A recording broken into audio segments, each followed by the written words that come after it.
αυτιά της Ελέας, με έναν δήμαρχο που γνωρίζουμε όλοι πολύ καλά, ότι είναι αποτελεσματικός, ότι είναι μαχητικός, δυναμικός και βεβαίως χρειάζεται πάντα και την υποστήριξη της πολιτείας για να προχωρήσει τα μεγάλα έργα,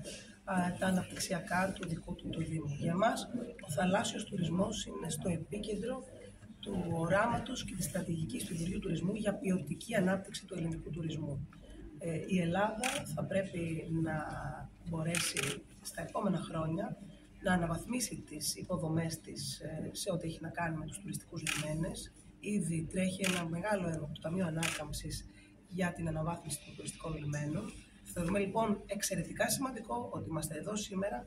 για να προχωρήσει άλλος ένας τουριστικός λιμένας και μάλιστα σε μια πολύ κομβική περιοχή της ευρύτερης περιφέρειας, άρα με επίκεντρο τη Θεσσαλονίκη. Βλέπουμε και όλους τους γύρω δήμους να μπορούν να αναπτύσσονται έτσι ώστε να προσελκύσουμε επισκέπτες καθ' όλη τη διάρκεια του χρόνου, γιατί ο στόχος μας είναι μετά και από με το μεγάλο αναπτυξιακό έργο του Μετρό Θεσσαλονίκης, η Θεσσαλονίκη να γίνει προορισμός για city break, προορισμός για όλο το χρόνο,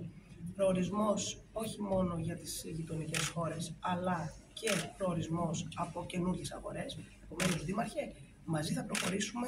και για να βρεθεί το επόμενο βήμα ο επενδυτής εκείνος, ο οποίος πραγματικά θα μπορέσει να μετατρέψει αυτό που χωροθετήσαμε και αδειοδοτήσαμε και προχωράμε σήμερα, ξεπερνώντας τις γραφειοκρατικές αγκυλώσεις, έτσι ώστε να μπορούμε στα επόμενα χρόνια να βλέπουμε τον θαλάσσιο τουρισμό και στην περιοχή τη δικιά μας να αναπτύσσεται και να φέρνει θέσεις εργασίας και ανάπτυξη για την περιοχή με κοινωνικό πρόσωπο.